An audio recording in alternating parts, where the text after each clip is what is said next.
I'm talking to Rob Hatch, author and coach for business owners and executives. He brings a unique blend of knowledge and background in the field of human development with his experience as a successful business leader and coach. He has written a weekly newsletter for over a decade, which is read by tens of thousands of individuals all over the world. As a coach, Rob works primarily with business leaders and teams, guiding them through critical transitions in their organization. He's the author of the international best-selling book, Attention: The Power of Simple Decisions in a Distracted World, which was named a 2021 Business Book of the Year finalist. Welcome to the Business of Being Brilliant, Rob. Thanks so much, Helen. I appreciate you having me. It's great to have you here. And that's an incredible newsletter record. Has there ever been a point in that decade where you thought, I don't know what to put in next week's update? I write it every week, so it's always what's on my mind. So I kind of thrive on keeping it as relevant to the moment as possible. But yeah, there are those moments where I don't exactly know what I'm going to write, but it always comes. It always comes. Yeah, that's fantastic. And to give our listeners a feel for who you are behind the CV and the professional bio, could you tell us about something perhaps unexpected that's happened to you in your work or your home life? My The thing that comes to mind right away is the our fourth daughter. My wife Megan and I had three children, um, who are our biological children, and then several years later, she went on a trip to Ethiopia. It was a humanitarian trip, and a few years later, it's a long story that I'm condensing. Um, we adopted a girl from Ethiopia, and she came to our home in 2012. So she's been with us for a long time. But one of the amazing things in this story is that we actually have a picture of my wife holding her when she was 11 months old, cheek to cheek, which was taken on her first trip to Ethiopia long before we knew we were going to adopt any child. We actually have a picture of her holding her. So it's quite remarkable and not a very common experience for adoptive families when a child arrives at the age of 3, that you have that connection back to when they were an infant. So it's very sweet. That's a wonderful story. What a wonderful way to have grown your family, and as you say, for it to have been a journey that you didn't almost know about at the beginning when your wife first held your little Yeah. girl. And she almost didn't go on that first trip. It was a process of, for various reasons, she was, we had chosen to have her home with our kids who were still very young. And so leaving them for that long was very hard. And affording a trip like that was very, challenging at the time. And just thinking about all those things that would have prevented us, all the rational things. And then finally getting a call one day from her that said, I'm going, and as soon as she decided to go, everything fell into place as it should. So Yeah. it's quite remarkable. And it's a wonderful reminder of how sometimes we just need to say yes to doing something, even if it feels like a logistical challenge, or, there are so many reasons not to do it. Uh, Absolutely. you just never know what comes out of that little bit of adventure or that new experience that might feel like it takes a bit of discomfort to get there in the first place. But Yeah, with those were some of the words we said. I said to her, I feel like this is something you don't try and figure out how you're going to afford. You say yes, and then whatever you need sort of finds its way to you. And I'll add one more detail to this story, which was in all of that sort of consternation about should we, shouldn't we, should she. As soon as she said yes, some friends reached out to us, and she told them that she was going. She said, "Oh, great, you can be our fundraiser." And she's like, "No, I've got to raise money to figure out how I'm going to go." She said, "No, no, no. My husband and I are turning 40 together. We have similar birthdays, and we were going to raise money for a cause, you're going to be our cause. Oh, wow. And so within hours of saying yes, a friend was saying, we're going to help you raise money and get you there. So it was really cool. That's wonderful, and the kind of example of the power of just simple conversations, isn't it? When we tell people what we're up to and what we're doing, and what avenues that suddenly and unexpectedly might open up. That's Yeah. wonderful. And so you're a business coach. You've been a business leader. You're an author, and we share a publisher. That's how we connected. Mhm. How did you get into your current role and develop your expertise? Could you give a little feel for how your career has taken you to where you are today? Sure.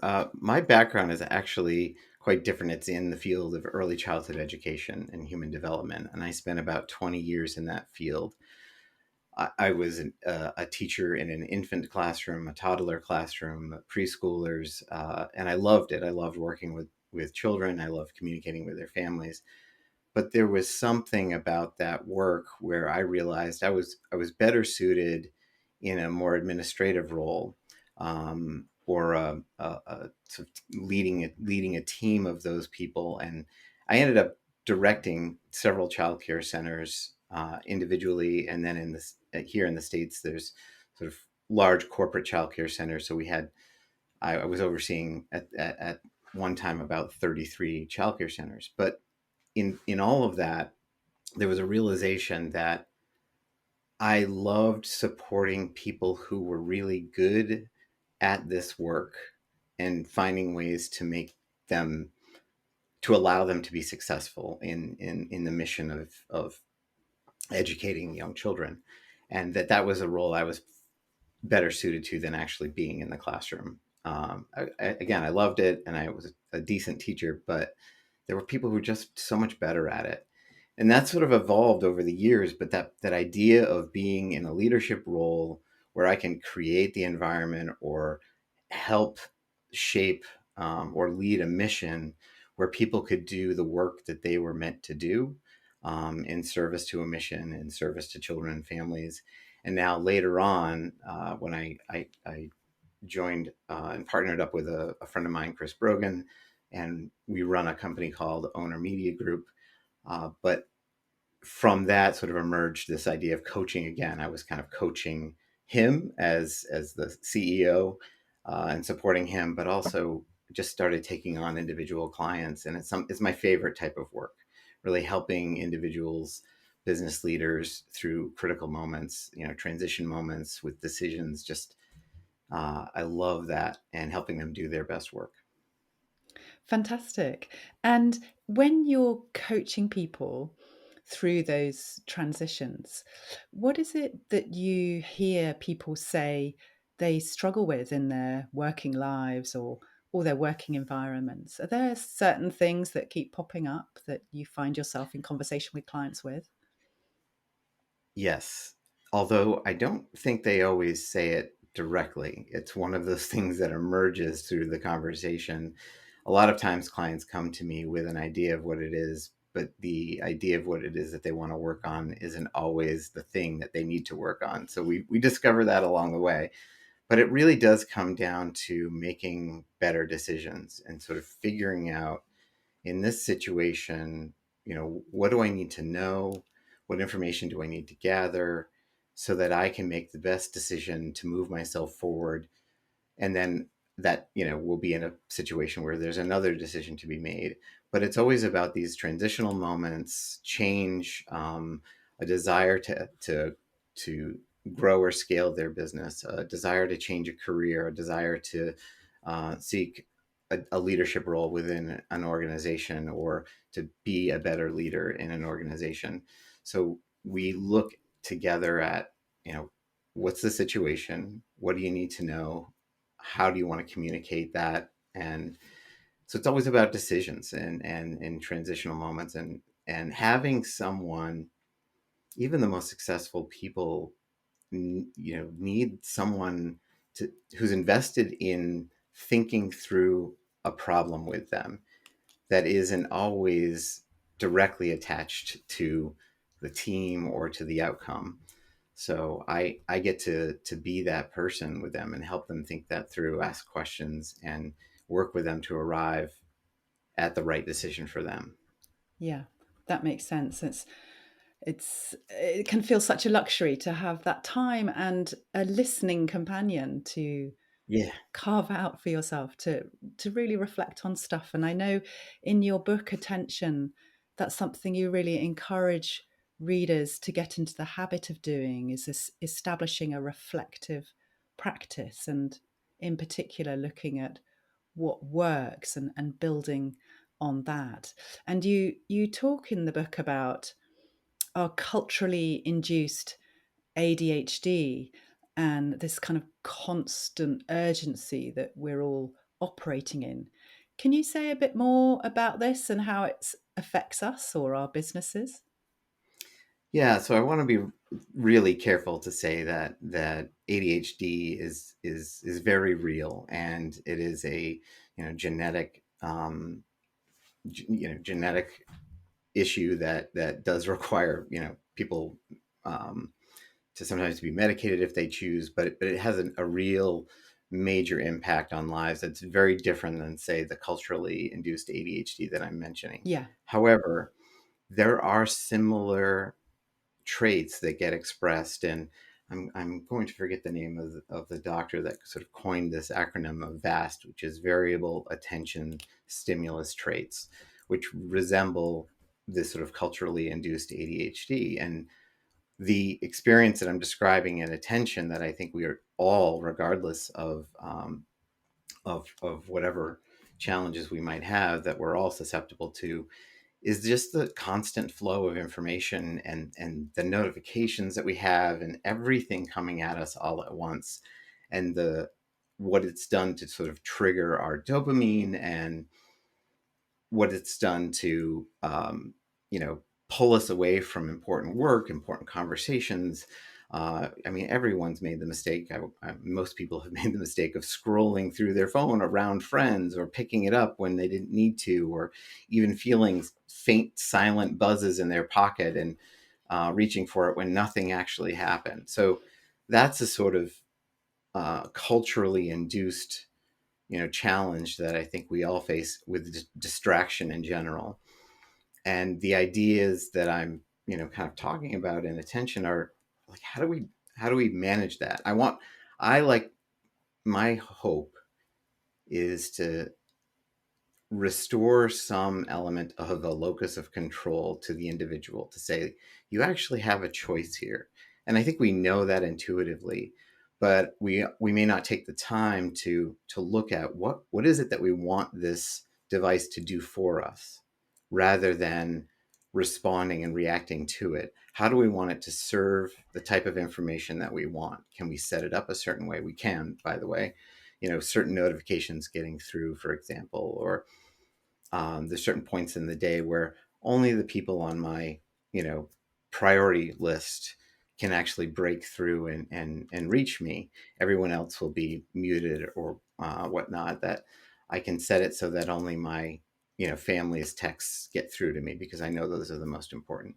So deciding for yourself, how do we want this device to serve us, and then taking a little time to set it up in that way, and kind of keep the distractions at bay. Yeah. Yeah, that's some great advice. And it's not just about our technology, although that's obviously a huge part of our daily lives and our working lives as well. But it's also about how many of us feel just overloaded with multiple decisions all the time. Some might be very tiny, like, do I need to put the washing on now, or what are we going to eat for dinner, if if you're catering for families and stuff. And I love in your book you come back a few times to the one really good question to ask yourself, and correct me if I'm phrasing it wrong, but it's, what do I want to do now? And keep asking yourself that. And that's about adopting more intentionality. Just keep, Yeah. is that right? Can you say a little bit more to give people a sense Yeah. of how they put this into practice? Yeah. So there's a couple of questions. So in the moment, that's a great question to catch myself, to say, all right, what is it that I want to do now, or what is it that I need to do now? What's the most important thing for me to be doing in this moment? Particularly in that moment when I'm caught with the impulse to switch a task, or a memory to, a reminder that my brain gives me, oh, right, you've got to call the doctor and make an appointment. It may not be worth it to break that focus. I have something that I'm working on, but we get caught up in well, if I don't do it now, I'm going to forget. And if I forget, that's bad. And so let me just do it right now before I forget becomes a phrase that we tell ourselves. But then we end up chasing all those little tiny things throughout the day, and rarely have time to focus on the most important stuff, or it pulls us away constantly.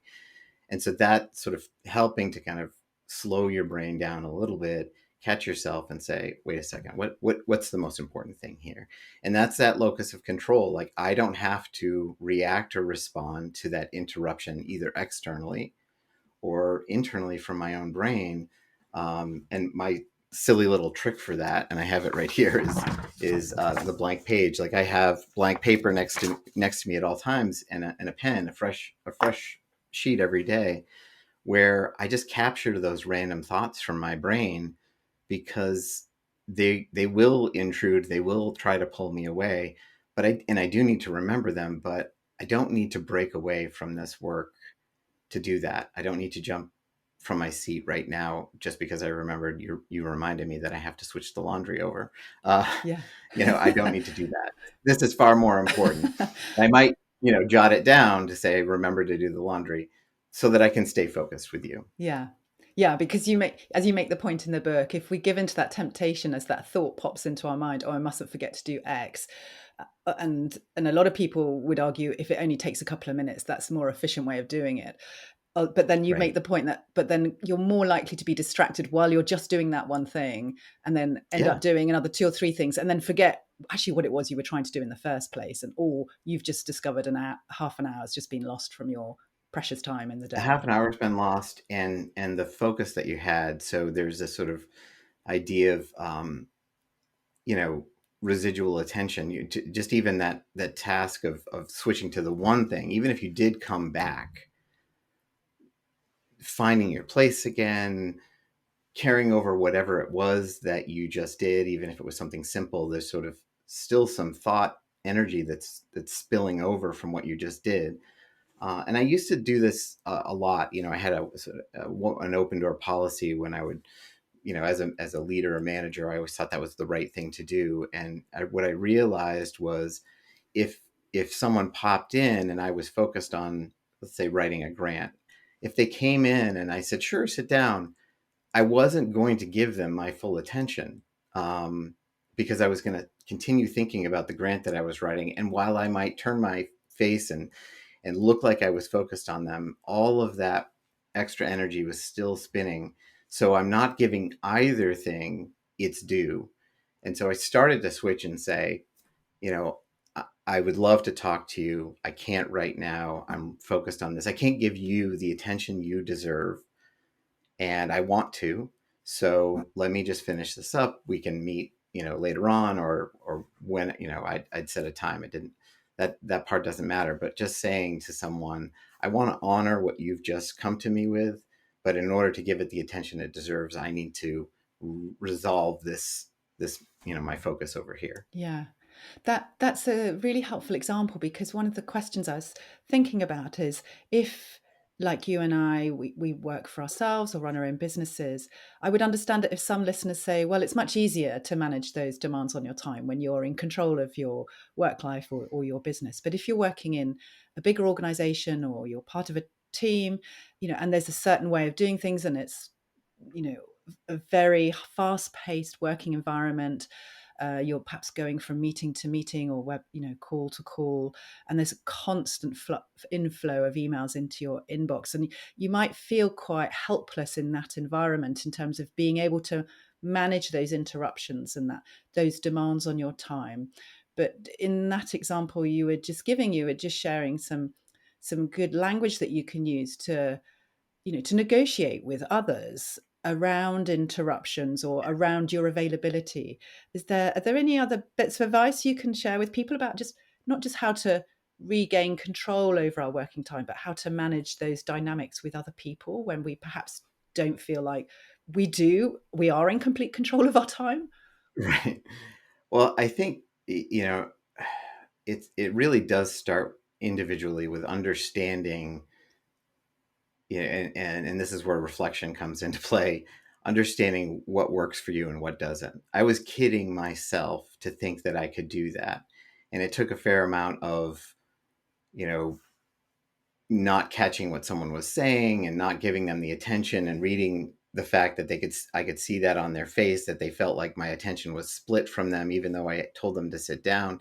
I had to sort of catch that and understand it. And it was understanding, while I posed it as I'm doing this for you, it was also about me, because I couldn't take it in. I couldn't take in their information properly.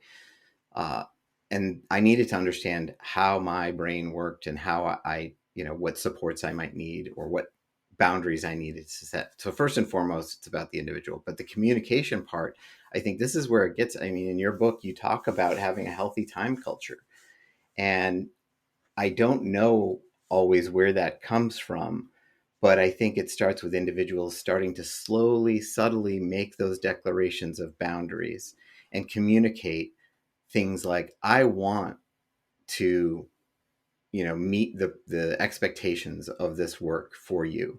However, when this happens, it's pulling me off. And maybe even working with your supervisor, if you're not in a position where you've got control over the culture, shaping the culture. I had a woman who I used to work with, and we got to a point where I would throw new ideas to her all the time. Sometimes it was just a brainstorm. Sometimes it was something that she actually needed to start working on. But at one point, she was overwhelmed. And because I just thought she was amazing and she could do so many things. And I unintentionally overwhelmed her. So we talked about her coming to me with sort of a plate, almost, and saying, I've got 5 important projects on my plate. My plate is full. You've just added a 6th. Can you help me figure out which of these other 5 priorities can be, delayed or set aside or removed altogether? Like, are these no longer the things that you want me to be working on? Because it sounds like you really want me to work on this 6th thing right now. This has now become the top priority. And having those conversations openly about, you know, you've done, here's the situation. I want to do well, but I, help me make sense of which one I should prioritize. I think is a really good place to start, because you start to set up those boundaries. Again, looking at and maybe not accepting and opening up conversations about the way information flows on email. If your organization is treating email as though it's a chat feature, Yeah. that's probably not a good, healthy way to use email. And even in Slack, do we need to have every notification for every Slack message that comes inside of a group? Because every little ding and buzz, sort of, whether you think you can ignore it or not, is pulling you into that or pulling you away. So how does, just thinking critically about how information flows and opening up those conversations, I think, is a good place to start. Yeah, that's really helpful advice. Thank you. And when I get into similar conversations with people I work with on some of my time management programs, I've heard people say to me who are managers that when their team members respond in that kind of way that you've just described, they find it not only helpful, but they're actually, as a manager, quite impressed by, you know, the good quality of communication. And they, because listening to that, somebody might say, oh, I'm a bit concerned that, I'm effectively saying no and I might be judged poorly for that. But that's not usually what I hear managers say. Actually, they're quite impressed that people are able to articulate their workloads, manage their boundaries confidently. And so kind of using the kind of language you described, that actually should help people's kind of relation in their relationships with their seniors. Yeah, I totally agree. I think, and I'm glad that you're sort of confirming that, Yeah. because that's always been the way I've received it as someone who, was in a position of leadership. but I've been away from that role for a while. So to hear you confirm that in your conversations is nice as well. Yeah. Yeah, communication skills, honestly, like boundaries, communication skills, reaching out and asking for the right types of support. And you're not saying no. What you're saying is, help me prioritize where this goes. And it could just, you might have a manager say to you, figure it out. And you also might have a manager say, it's as big as everything else and you just have to add it to the plate. I'm sorry. And that's going to start to open up other conversations about whether or not that's a place you want to Yeah. be. Is that the type of healthy environment you want to work in? But yeah, I find just communicating, but it does start with understanding yourself a little bit, that you can trust that feeling that you are overwhelmed, and probably everyone else around you at work is feeling quite similar, no matter how they're positioning themselves. And to start looking at what are the ways in which I'm being, for lack of a better word, that are sort of triggering that overwhelm, Yeah. the notifications, the flow of information, and think about ways that you can control it and communicate the need for that control. Yeah. Fantastic. Thank you. And can I ask what resource or piece of advice has significantly influenced your own work or your thinking, or you have found particularly helpful during your career that listeners might want to look up or access?